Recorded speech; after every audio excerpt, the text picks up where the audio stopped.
강혜신의 오늘의 미국.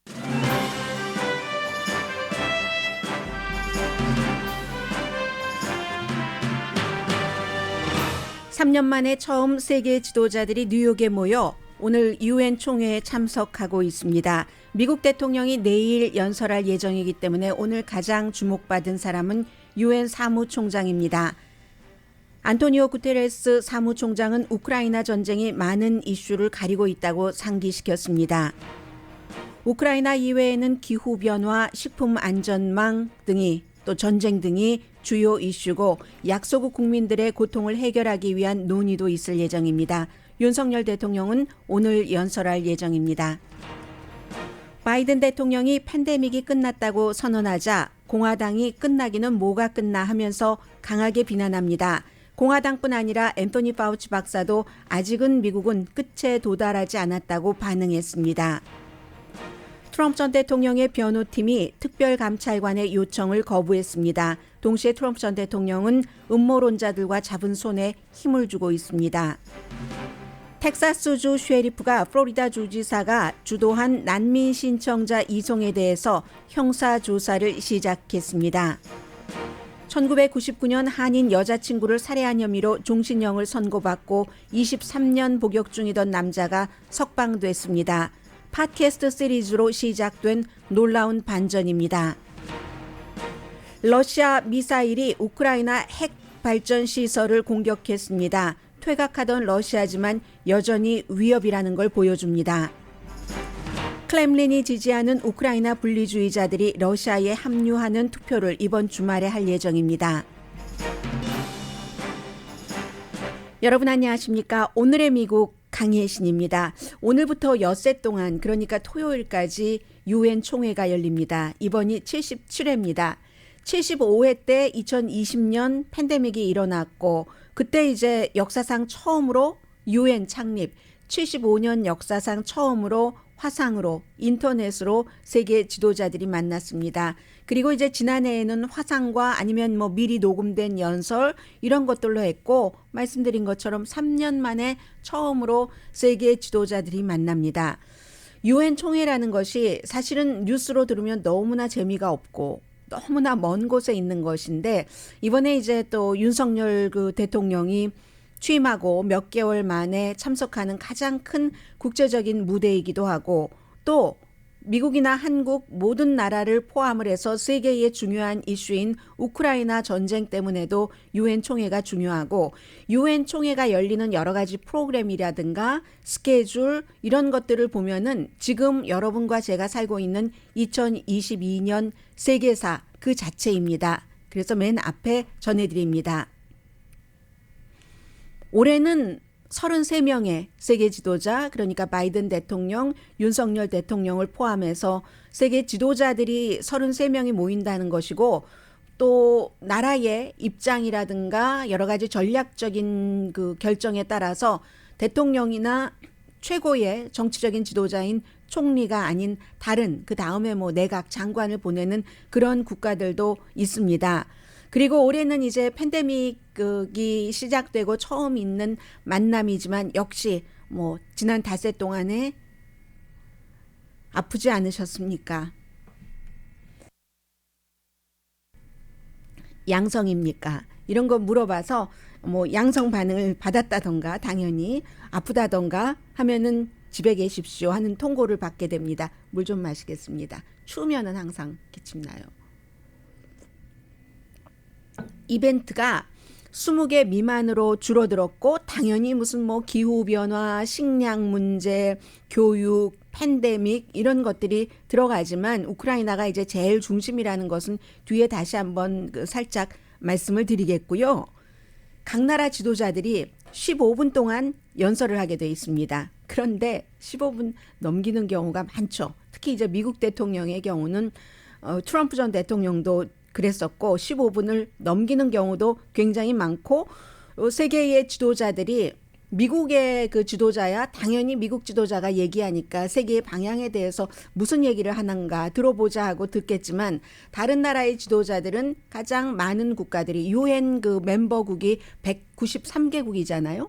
193개국에서 저 나라 대통령이 어떻게 말을 하는가, 내용은 뭐고 스타일은 뭐지, 뭐 말하는 폼이 괜찮네 하는 모든 것을 판단하기 때문에 외교적인 무대 가운데서 제일 중요한 무대이기도 합니다. 아마 지금부터 오늘 로스앤젤레스 시간으로 오후 늦은 시간 전에 윤석열 대통령도 유엔 데뷔 연설을 하게 될 겁니다. 유엔에서는요, 늘 1955년부터 지금까지 제일 처음 연설하는 국가가 미국이 아닙니다. 이제 사무총장 또 관련자들이 앞에 문을 좀 열어주고 항상 1955년부터 10회 때부터 브라질이 제일 먼저 연설을 합니다. 왜냐하면 그 당시만 하더라도 왜 우리 학교에서 공부할 때 누구 질문 있어요? 추가 말하고 싶은 사람 있어요? 학생? 하면은 그때는 아무도 손을 들지 않았기 때문에, 그래서 그때 딱 그 브라질이 먼저 선을 끊었고 그것이 이제 전통이 돼서 항상 유엔 연설은 브라질의 주로 이제 대통령이죠. 이번에도 대통령이고 대통령이 먼저 연설을 하고 두 번째가 미국 대통령입니다. 왜냐하면 미국은 주최국이기 때문에, 유엔 본부가 뉴욕에 있기 때문에. 그런데 이번에도 역시 브라질의 대통령이 첫 번째 연설을 하지만 바이든 대통령은 두 번째 하지 않습니다. 저는 이게 조금 이상해요. 미국에서 설명하기는 엘리자베스 2세 영국 여왕 장례식에 참석을 하고 그 일정 때문에 오늘이 아니라 내일로 했다 하지만 연설문은 미리 준비됐을 거고 리허설도 많이 했을 테고, 그러면 엘리자베스 2세 여왕 장례식에 참석한 사람이 바이든 대통령뿐이 아니잖아요. 이 지금 첫 번째 바이든에 앞서서 연설하는 자이르 볼소나로 이 브라질 대통령도 참석을 했었고 윤석열 대통령도 참석을 했고 오늘 일본 총리도 당연히 그것도 참석하고 오늘 연설을 합니다. 그러니까 아마 뭐 컨디션 조절 이런 것은 지금 바이든 대통령에게 뭐 큰 문제는 아닌 것 같고요. 아마 브라질의 대통령도 대통령 나름이라 이 대통령 거의 그 독재자 수준이고 트럼프 전 대통령과 마찬가지의 행보를 많이 하는 사람 뒤에 연설하기 싫어서 그렇지 않은가. 이건 저의 순전한 개인적인 추측입니다. 그것도 어느 정도는 개입되지 않았는가 그런 생각을 하고요. 그래서 첫 번째, 두 번째 됐죠. 그 다음에는 어떻게 정하느냐 하면은 정말 정치적이죠. 그 다음부터는 예를 들어서 국가가 누구를 보내느냐, 대통령이나 총리를 보내는 국가가 있고 장관이나 또 다른 대표가 연설을 하는 경우도 있습니다. 그 순서대로 대체적으로 하고 있고, 그리고 뭐 예를 들어서 지금 우크라이나에서 중국과 인도와 블라디미르 푸틴 대통령이 함께 이제 우즈베키스탄에서 만나서 여러 가지 얘기를 했잖아요. 이 세 나라의 최고 지도자들은 유엔에 참석하지 않습니다. 전부 담당 장관을 보냅니다. 그러니까 이런 경우는 연설하는 순서가 맨 뒤입니다. 토요일까지 중국, 러시아, 인도는 국가대표 연설을 하지 않게 됩니다. 그 밖에도 정치적이라고 말씀드리는 것이 지역적인 좀 안배가 있고요. 유엔에서도 지역적인 안배가 있고 이건 한반도에도 영향을 미칩니다. 예를 들어서 한국과 남한과 북한이 같은 날 앞서거니 뒤서거니 하고 연설을 하면 되겠습니까? 아니잖아요. 그런 형태의 이제 약간의 그 분리 같은 것도 있고, 그리고 또 멤버가 아닌 국가들도 있습니다. 뭐 바티칸이라든가 유럽연합이라든가 팔레스타인, 이런 국가나 바티칸, 유럽연합은 초대를 하죠. 초대를 해서 이제 적당한 순간에 끼워 넣어서 연설을 하게 되는데, 제가 맨 앞에 유엔의 총회가 정말 재미없지만 2022년 세계사 자체입니다 라고 말씀을 드렸습니다. 그것을 각 나라 대표들이 연설할 것을 대강 이렇게 보면서 미리 다 나와 있으니까는요. 대강 보면서 지금 세상이 이렇구나 하고 말씀을 드리겠습니다.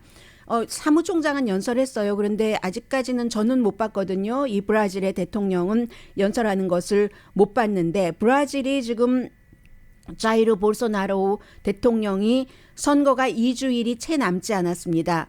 2주일이 채 남지 않아서 루이스 이나시오 룰라 디 실바 전 대통령이 지금 여론조사 결과 보면은 조금 앞서가고 있거든요. 그때의 세계 무대에서 연설을 하는 게 되고, 뭐 여러 가지 뭐 우크라이나에 대해서도 연설을 한다고 하고, 브라질은 조금 중립적인 입장이었습니다. 러시아로부터 연료도 사오고 비료도 사오고 하는 국가이기 때문에. 그러나 그럼에도 불구하고 세계 다른 나라와 또 어느 정도 같이 가야지 되기 때문에 중립, 완전히 친러시아가 아니라 그런 입장을 보였는데 문제는 이 브라질의 대통령이 선거가 끝나고 나서 사람들은 오늘 딱 그 얼굴을 봤다가 선거가 끝나고 나서 저 사람이 만약에 진다면 지금으로서는 지는 것으로 보이니까 선거에 졌다고 승복을 할까?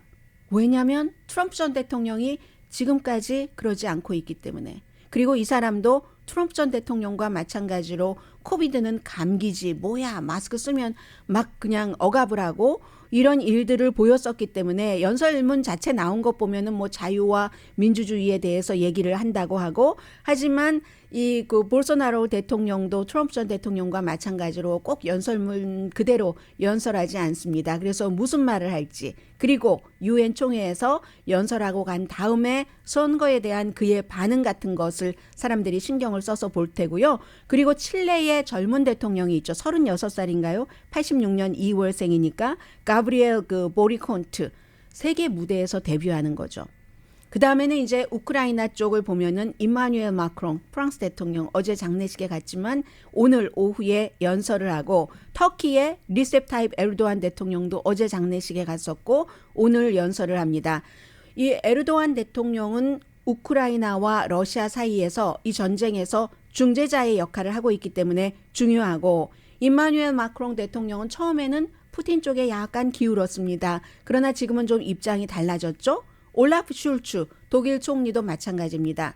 처음에는 본인이 속했던 그 사회당이 워낙에 친러시아 당이기 때문에 조금 주춤하다가 이제는 올겨울에 이제 러시아가 뭐 에너지 같은 것을 좀 안 판다고 하고 하니까 그것을 견딜 수 있으면 러시아로부터 그 에너지 의존도를 줄일 수 있다는 것이고 오늘 이제 뭐 에너지 이런 문제와 관련해서도 연설을 하겠죠.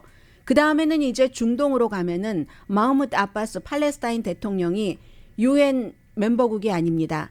유엔 멤버국이 우리가 돼야지 된다. 그리하여 이스라엘로부터 받는 아주 그 부당한 공격 같은 것을 막는 조치를 해야지 된다는 것을 유엔 가입 촉구를 할 예정이지만 이것도 미국의 동의가 없으면 안 됩니다. 아마 바이든 대통령의 행정부가 이스라엘과 팔레스타인에 있어서 지금은 팔레스타인을 유엔에 가입할 시기가 아니다라고 지금 보고 있는 것 같고요. 에브라함 라이시 이란 그 대통령이 연설을 합니다. 항상 유엔에서 이란 대통령의 연설도 주목받죠. 핵 문제 때문에. 그리고 이 바이든 대통령과 직접적인 면담은 하지 않는다라고 발표를 했습니다. 그 밖에도 뭐 킹 압둘라라든가 뭐 카타르 지도자라든가 뭐 그런 사람들 중동이 지금 처해 있는 도전에 대해서 당연히 연설을 하겠죠. 아시아에서 사람들이 가장 주목하는 사람은 봉봉 마르코스, 프레디난드 봉봉 자 붙이죠. 마르코스, 필리핀의 아버지 독재자의 아들을 선택한 필리핀 국민들. 이 젊은 아들이 뭐 지금은 뭐 정치를 한 지도 꽤 됐으니까 시의원으로 시작을 해서 그다지 뭐 어리다고 볼 수는 없지만 이 필리핀에 6월 달에 당선됐죠. 독재자의 아들. 역시 그 독재적인 성향을 띠고 있는 그의 연설을 주목하고 일본의 기시다 후미오 총리도 오늘 연설합니다. 원래 미리 도착을 했었어야지 되는데 일본의 태풍 때문에 좀 연기를 했습니다. 그래서 조금 늦게 도착하고 어쨌든 오늘 연설하는 것으로 돼 있고 윤석열 대통령도 지금부터 사실 원래 일정대로라면 로스앤젤레스가 지금 9시 14분입니다. 9시 30분부터 한 그 12시 조금 넘어서 그 사이 언젠가 연설을 하도록 스케줄이 잡혀 있습니다. 15분씩 딱딱 하면 좋은데 그렇게 안 하잖아요. 그래서 시간이 그 정도 되고 윤석열 대통령의 유엔 연설은 어제 뉴욕타임스도 지적을 했었던 것처럼 세계의 룰, 규칙에 맞는 그리고 국제 질서를 이제 북한과 연관해서도 강조할 것으로 알려졌는데 이게 바로 미국의 입장이기도 합니다. 윤석열 그 대통령의 유엔 연설은 이제 직접 들으시면 되니까 들으시도록 하고요. 그리고 중요한 사람이 볼로디미르 젤렌스키 우크라이나 대통령입니다. 내일 직접 참석하지 않습니다. 원격으로 화상으로 그가 전쟁 이후에 수없이 했었던 그런 그 연설을 하게 될 텐데 여왕 장례식도 이 사람은 참석하지 못했습니다. 초대장을 받았지만 지금 전쟁 때문에 국가에 있고 대신에 이제 와이프가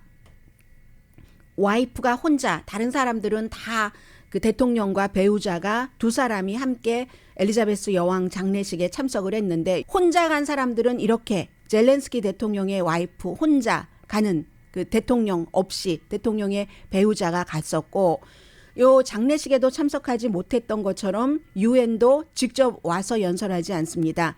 그런데 원래 유엔의 규칙은요. 직접 그 사람이 현장에 와야지만 연설을 할 수 있게 되어 있습니다. 그러나 모든 일에는 예외라는 게 있어서 그렇지만 그 예외를 몇 사람이 그냥 암암리에 하는 게 아니라 투표를 통해서 해야지 됩니다.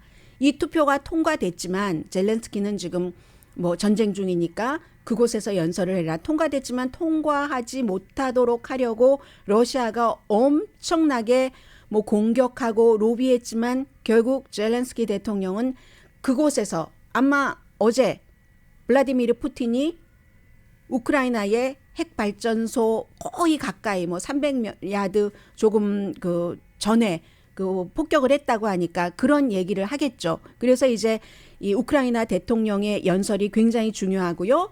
내일 바이든 대통령은 당연히 우크라이나에 대해서 러시아가 침공한 이것을 전쟁에서 이기도록 국제사회가 도와야지 됩니다 하는 것을 전면적으로 얘기를 할 겁니다. 러시아를 비난하는데 세계가 결집하도록 하는 연설을 할 겁니다. 그 밖에는 미국, 유럽연합, 아프리카연합이 세계가 지금 식품 안전, 비상사태 뭐 이런 것들이 있으니까 거기에 관한 연설이나 이 컨퍼런스도 열리고 그리고 대만이요. 대만을 국가로 인정하는 국가는 몇 개국 안 됩니다. 외교 관계는 맺고 있지만 미국도 마찬가지잖아요. 원 차이나 정책이죠. 다만 그 원 차이나라는 그 중국이 대만을 무력으로 공격할 경우에 미국도 무력으로 대만을 방어한다 하는 입장을 지금 한 너다섯 번 대통령이 얘기했을 뿐인데 대만이 국제적인 포럼에 참여할 수 있도록 바이든 대통령은 하려고 노력을 하는 것이고 이것은 우크라이나의 젤렌스키 대통령이 화상으로 유엔 총회에서 연설하지 못하도록 푸틴이 막았던 것처럼 중국도 아마 막을 겁니다. 이렇게 해서 지금 세계가 처한 문제들을 각 그 지역별로 조금 더 중심을 잡고 있는 좀 더 그 중점적으로 그 돼 있는 그런 문제들을 하면서 하나는 결국은 우크라이나에 모이게 됩니다. 여기에 대해서 오늘 유엔 사무총장이 세계가 아주 큰 위협 속에 있는데 기능을 제대로 하지 못하고 인도주의적인 뭐 안보, 정치적인 다 비상사태인데 하나의 블랙홀에 빠져 있다. 이게 이제 우크라이나 전쟁을 얘기를 하는 겁니다. 그런데 스포트라이트조차도 받지 못하고 굉장히 불평등하게 고통받는 사람들을 생각을 하니까 정치적인 것으로나 무엇으로나 분열은 더욱 깊어지고 불평등은 더욱 강화되고 뭐 북반구와 남반구 대체로 북쪽이 잘 살잖아요. 그런 일들도 얘기를 했고 미얀마에서의 인권에 대한 것, 아프리카의 가뭄, IT의 안보 조치가 필요한데 그런데 이게 잘 되지 않는다는 거죠. 서로 신뢰도 하지 않고 하기 때문에 그럼에도 불구하고 늘 국제사회 컨퍼런스에서 하는 얘기 공통적인 의견은 똑같습니다. 희망이 아주 조금 보이더라도 지금은 보이지 않더라도 보이지 않는 그것을 캐내야지 된다. 삽질을 하던 호미질을 하던 그런 얘기를 오늘 안토니오 구테레스 유엔 사무총장이 했습니다. 연약하지만 하나로 연결을 해서 국가가 공통적인 의제를 가지고 공통적인 해결점을 찾으면서 희망의 싹을 키워야지 된다. 공통적인 문제에서 인간이 공유하는 선의 바탕을 해서 이런 얘기를 하더군요. 선의 바탕으로 한 믿음과 뭐 그 좀 세계 연합체로서 일을 하자 이런 얘기를 했습니다. 193개국 멤버와 이제 그 초대 국가들이 오늘부터 토요일까지 유엔에서 모여서 다 각국이 갖고 싶은 원하는 것들도 얘기를 하고 그리고 그 원하는 것을 얻기 위해서 세계사에서 지금 그 나라가 협조해야 될 문제들에게도 협조를 하고 때로는 이제 국제사회는 더 이상 혼자 산다 이게 안 되는 거죠. 심지어 오랜 중립국이었던 스웨덴과 핀란드조차 나토에 가입하고 하는 신청을 한 이 마당에 때로는 어떤 나라와 편을 먹어야지 되고 때로는 편을 먹지 않고 줄타기를 하더라도 중립에 있어야지 되고 때로는 편을 먹더라도 확실하게 편을 먹어야지 되고 이런 것들이 해가 갈수록 유엔 총회에서도 더욱 또렷하게 드러나고 있습니다.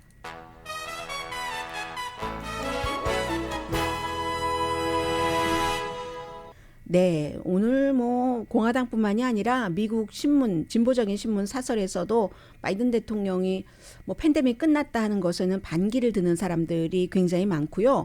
그리고 텍사스의 셰리프가 플로리다의 주지사가 형사법을 위반했는가 하는 것을 수사한다고 공식적으로 발표를 했습니다. 잠시 뒤에 전해드립니다.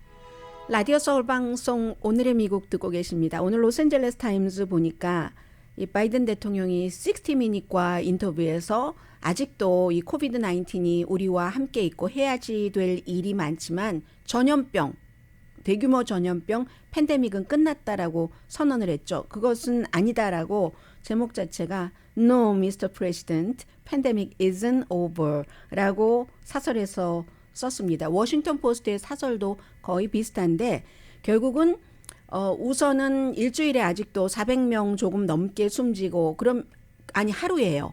그러면 일주일이 되면은 거의 미국에서 3,000명이 숨진다는 얘기잖아요. 물론 1년 전에 비해서는 많이 줄어들었습니다만은 뿐만이 아니라 롱 코비드라고 해서 코비드에 걸렸다가 회복이 됐어도 후유증을 앓고 계시는 분들이 많으시죠. 물론 뭐 한 2개월 정도 그러다가 나중에 회복되는 경우는 괜찮지만 장기적인 어떤 연구 같은 것도 있어야지 되고 이런 점들 때문에 미스터 프레지던트 아직 코비드 끝나지 않았습니다라고 사설에서 쓴 것이고요.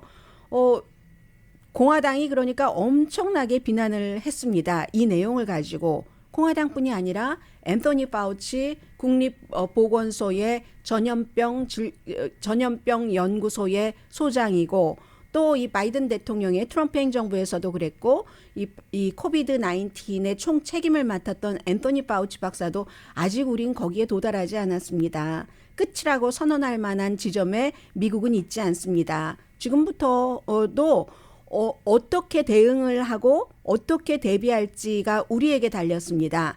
아마 지금 전국적인 통일된 것이 굉장히 부족한데 3년이 돼가지만 이 백신 접종을 받은 사람이 전체적으로 70%가 좀 안 되고 그 가운데서도 부스터샷까지 맞은 사람은 그 사람의 또 반밖에 안 되고 이게 아니다라고 하면서 바이러스 자체가 완전히 뿌리 뽑히지 않는다는 것도 우리는 안다. 그러니까 결국은 바이러스와 함께 살아가야지 된다는 얘기잖아요. 그리고 예를 들어서 이게 다른 그 전염병과 비교를 하자면 이 천연두에 비교를 하시더군요. 이분은 천연두는 우리가 성공을 했다. 천연두는 변이가 없으니까 1년이 지나도 똑같은 바이러스 2년, 10년, 20년이 지나도 똑같으니까. 그런데 이건 뭐 BA5에서 또 변이되고 하니까 이 코비드의 그 전염병이 끝났다고 말할 수는 없다라는 겁니다. 그래서 이게 굉장히 이슈가 될 것 같습니다. 선거에도 마찬가지고요. 백악관에서 또 이제 바이든 대통령이 일단은 내일까지 유엔 총회 연설을 마무리를 짓고 공격이 계속되면은 어떻게 대처할지를 조금 지켜봐야지 될 것 같습니다. 그에 비해서 뭐 트럼프 전 대통령도 지금은 이제 지난 주말부터 이런 분위기의 뉴스가 조금 나오다가 오늘부터는 아주 노골적으로 나오는데 음모론자들 QAnon의 여러 가지를 트럼프 전 대통령이 점점 그들에게 손을 잡고 있다. 뭐 예를 들어서 오하이오주에서 토요일에 어떤 그 선거 유세를 했습니다. 그때 이제 트럼프 전 대통령의 대변인이 뭐 어제도 보니까 CNN 같은 데 나와서 우리가 그때 썼던 음악도 QAnon의 음악이 아니고 뭐 QAnon의 음악이 그 주제 음악이 따로 있는데 그 음악이 아니었다라고 얘기를 하는데 어쨌든 사람들은 막 QAnon이 주장하는 그 모든 그 플래카드 같은 것을 펼쳐 보이고 했었거든요. 이 QAnon은 트럼프 전 대통령을 구세주 메시아로 보고 그가 다시 대통령이 되면서 모든 사람들을 뭐 라이브로 사형에 처한다던가요. 뭐 이런 이런 얼토당토 않은 주장을 하는데 거기에 점점 그 트럼프 전 대통령이 QAnon에 그 표시를 하는 무슨 배지를 달고 본인의 소셜 미디어에 사진을 올린다든가 하는 식으로 이제 그 군대처럼 지금 QAnon과 손을 잡고 활용을 하는 것처럼 보인다는 내용들이 많고요.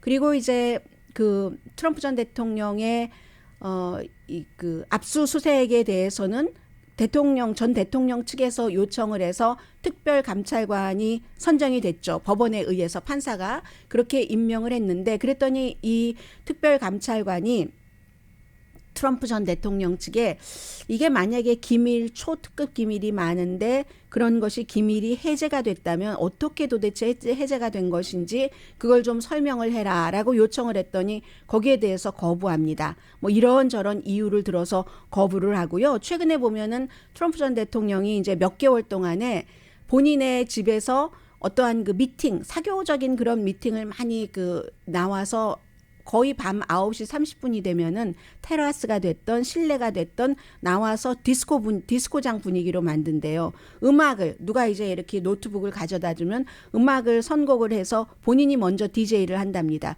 그리고 다른 그 프로페셔널 DJ가 음악을 틀겠죠. 그런데 그 트럼프 전 대통령이 트는 곡은 10곡이 날마다 거의 똑같다. 그런데 그 같은 디스코장 분위기의 바로 주변에 방에 벽장에 이런 기밀 자료들이 많이 있었다 하는 얘기고요. 이게 전부 이제 마알라고에서 일어나는 일인데 말알라고라고도 하고 마알라고가 원래 따지면 더 맞는 말일 수도 있죠.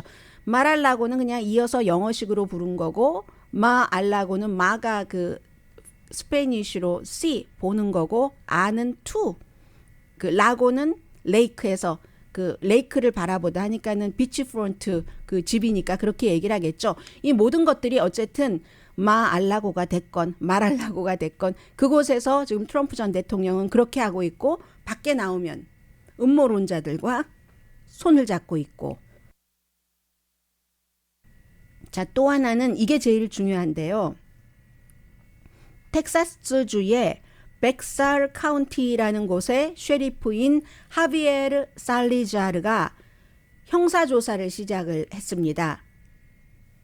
론 디센티스 플로리다 주지사가 텍사스의 샌안토니오에 머물고 있던 48명이라고도 하고 50명이라고도 하고 하던 사람을 플로리다로 오게 해서 플로리다에서 또 마샤스 빈야드로 보낸 이것이 형사법 위반인가 위반이지 않은가.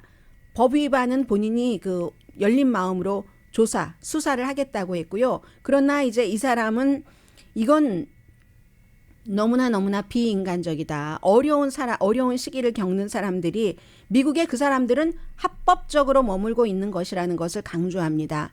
물론 그 사람들이 2달 동안이나 나라를 뭐 때로는 10개 국가를 거쳐서 멕시코를 거쳐서 미국으로 와서 난민 신청을 하고 그럼 그 절차를 밟아야지 되는데 절차를 밟는 데서의 여러 가지 문제 등등을 얘기를 해서 공화당 주지사들은 돈도 들고 뭐도 하고 하니까 민주당은 니들이 다 가져가 뭐 이렇게 하면서 보낸 거잖아요. 그런데 지금 이 셰리프는 그 사람들은 일단 지금 미국에 머물고 있는 것이 합법인 것이고 더 나은 미래를 위해서 그렇게 어렵게 힘들게 왔는데 그들은 당신과 나처럼 거리를 돌아다닐 권리가 있고 그리고 다른 사람에게 속지 않을 권리가 있고 왜 속지 않는다라고 얘기를 했냐면 그걸 속인 것을 비극이라고 하는데 플로리다 주지사의 말과 달라요. 플로리다 주지사는 어제도 션 해니티 박스의 인터뷰에서 우리는 다 알렸다. 그 사람들에게 지도도 보여주고 영어로 뭐 지도도 보여주고 뭐 그곳에 간다는 것도 다 보여줬다 하는데 저도 봤습니다. 여러 가지 그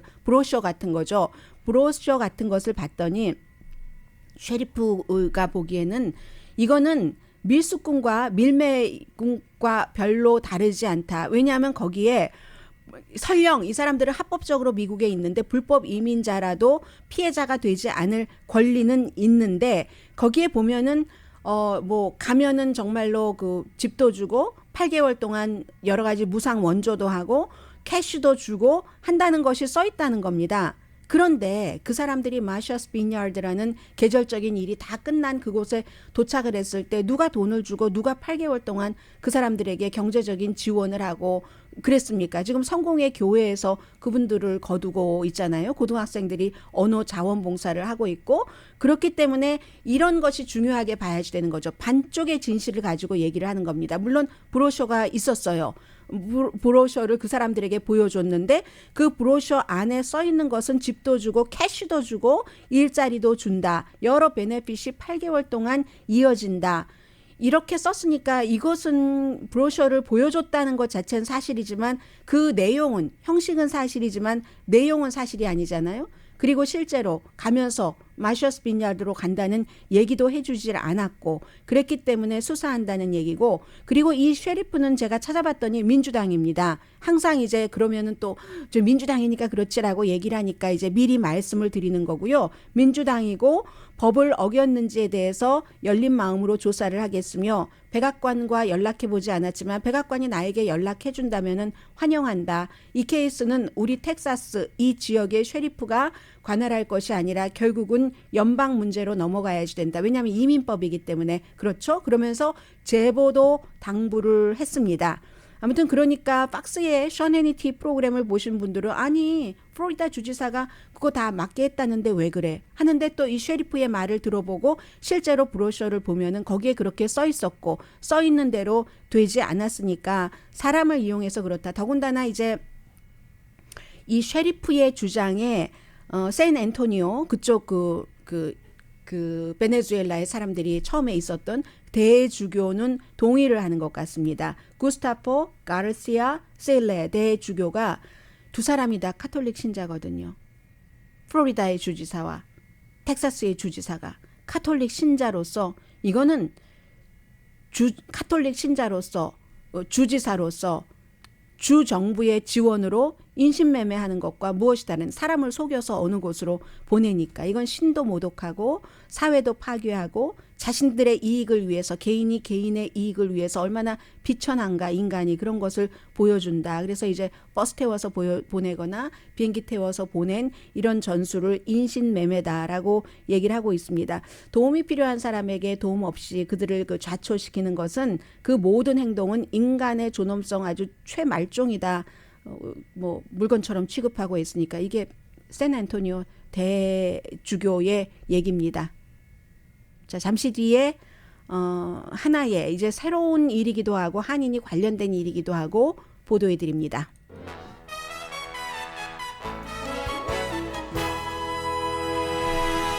네, 다우지수 지금 338.54포인트 내려가고 나스닥 83.02포인트 S&P 500도 43.24포인트가 내려가고 있습니다. 이제 오늘 내일 공개시장위원회 회의를 열고 아마도 현재로서는 지금 월스트리트저널의 예측으로는 내일 0.75%포인트를 올릴 것으로 예상을 하고 있습니다. 3번 연속 0.75%포인트다 하는 얘기인데 그 같은 내용에 따라서 지금 주식시장이 내려가고 있습니다. 그에 비해서 벤치마크인 그 10년 그 만기 채권은 계속 지금 올라가고 있는 게 주식시장 분위기입니다. 얼마 전까지 이번에 1%로 올린다는 예측까지 예상까지 있었기 때문에 0.75% 포인트는 기본적으로는 받아들이고 있는 것 같습니다. 1999년도에 여자친구였던 한인 여성 이혜민 씨를 살해한 혐의로 23년을 복역 중이던 에드난 사이드 이 사람이 어제 풀려났습니다. 석방됐습니다. 석방됐다고 완전히 원래 종신형을 선고받았었거든요. 석방됐다고 이것으로 끝이다 하는 것은 아니고요.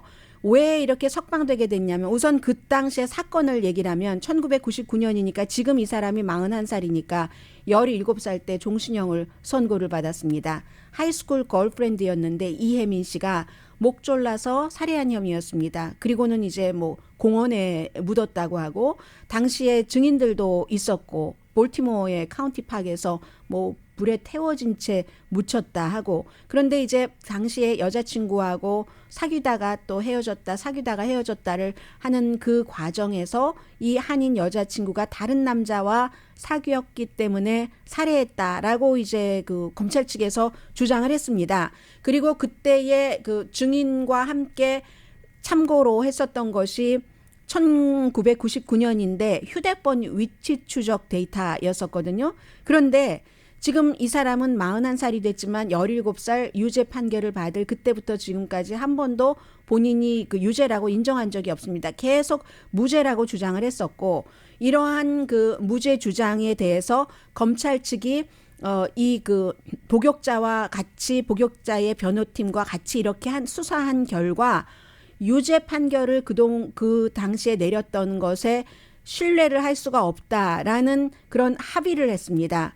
그 합의를 해서 검찰이 그리고 또 뭐가 있냐면, 검찰이 그 당시에 검찰이 무죄가 될 수도 있다 하는 증거를 이쪽에 그 당시에 용의자의 그 변호인 측과 공유를 해야지 되는 그 법이 있는데 그 법 의무를 당시에 검찰이 지키지 않았답니다. 그런 이유로 이제 일단 그 판사가 이 사람을 석방을 해서 가택연금과 GPS 모니터를 하게 하고, 그리고 앞으로 30일 동안 검찰이 다시 기소할 것인가, 새로운 재판을 할 것인가, 아니면 뭐 기각해버릴 것인가, 케이스를 23년은 이미 복역을 했지만 그걸 결정을 해야지 된답니다. 당시에도 첫 번째 재판에서는 무죄가 나왔는데 나중에 이제 유죄가 나왔었는데, 그때 이제 유죄가 나왔을 때 그 2명의 증인도 있었고, 그리고 당시에 이 검찰 측에서 피고와 공유하지 않았던 정보는 또 다른, 이 사람이 아니라 또 다른 용의자들도 있었는데 그 용의자들 이름은 지금 밝혀지지 않았어요. 그 용의자에 관한 정보 같은 것도 제대로 공유하지 않았고 했기 때문에 말하자면 이게 완전히 합법한 유죄를 내리기 위한 그 절차를 법적으로 아주 순수하게 지키지 않았다 하는 뜻에서 지금 석방이 된 겁니다. 그런데 이게요, 시대가 바뀌면서 생긴 겁니다. 2014년도에 팟캐스트 시리즈가 나왔어요. 12회였었는데 당시에 이게 볼티모어에서 있었던 사건이기 때문에, 볼티모어에서 이제 유명한 신문 가운데 하나가 볼티모어 선인데, 볼티모어 선의 저널리스트도 했고 했었던 한 기자가 12부작으로 만들어서 피바디 상까지 받았습니다. 복역 중인 남자가 자신의 무죄를 끊임없이 주장을 했었던 겁니다. 그것으로서 가능해서 지금 이렇게 된 거고, 어제 이 그 한인 여성 이미 숨졌지만 가족들은 너무 실망을 했다 하는 표현들을 뉴욕타임스와의 인터뷰에서 조금 했고요. 아무튼 우리의 가족을 그 파괴한 그 사람을 저렇게 풀어주다니라는 식입니다. 그래서 이 케이스는 끝나지 않았지만 팟캐스트라는 것이 나옴으로 인해서 이러이러한 일이 있었고, 어제 이제 그 23년 동안 복역하다가 석방된 이 41살의 에드난 사이드 씨는 굉장히 그 활짝 웃는 모습이었고, 그 활짝 웃는 모습과 이 가족들의 심정 같은 것도 대비되고, 앞으로 이제 검찰이 30일 안에 결정을 하겠죠. 기각할 것인지 다시 재판을 할 것인지 증거를 충분히 이 피고 측에 공유를 하면서 이런 케이스가 있었습니다. 그래서 미국뿐만이 아니라 세계적인 뉴스입니다, 지금.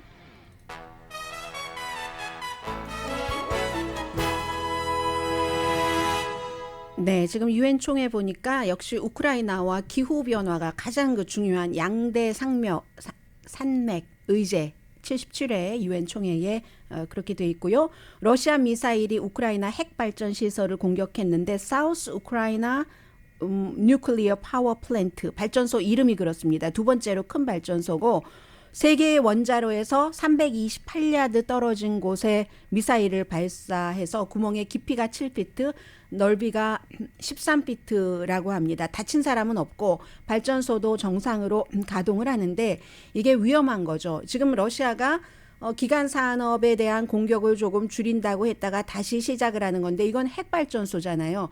핵발전소의 그 발전소 시설 발전소 그쪽 그 가까이 운동장 말하자면 그런 정도라고 말씀드릴 수 있지만 미사일 폭격이라는 게 러시아 그 딱 정확하지 않잖아요. 잘못해서 정말로 핵발전 시설을 공격을 하면 어떻게 되는 겁니까? 위협이라고 할지라도 지금 그 위협하는 수준이라고 할지라도 그게 있고 그리고 지금 주민 투표를 미뤄왔었던 것을 아마 이번 주에 돈바스 지역에서 할 것 같습니다.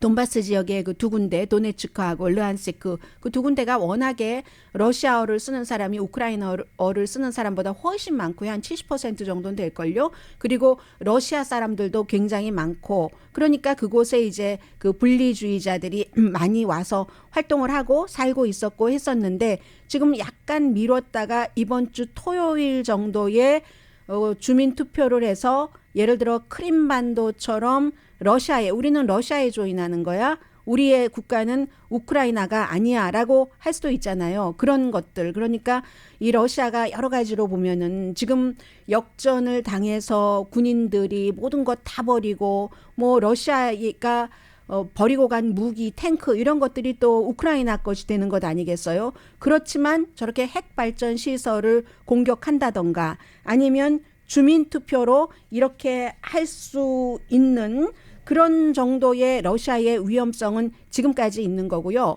만약에 주말에 돈바스 지역에서 주민투표가 국민투표가 있어서 우리는 완벽하게 우크라이나 국민이 아니야. 러시아 국민이야. 라고 할 경우에도 우크라이나는 국제적으로 인정하지 않을 것이야 라고 하고 실제적으로 국제적으로 인정하지 않고요. 크림반도도 한국에서도 일부나 인정하지 북한이라든가 쿠바라든가 뭐 7, 8개국 정도만 러시아의 그 령이라고 인정을 하고 있거든요. 그렇게 되는 경우는 이 돈바스 지역은 더 인정을 하지는 않겠죠. 어쨌든 러시아가 하고 있는 얘기가 아니 각 영토의 사람들이 그들이 원하는 대로 운명을 정해야지라고 얘기를 하고 있거든요. 돈바스 지역 사람들이 그래야지 된다는데 그럼 우크라이나 전체 국가별로는 왜 국가가 운명을 정하지 않게 하나요?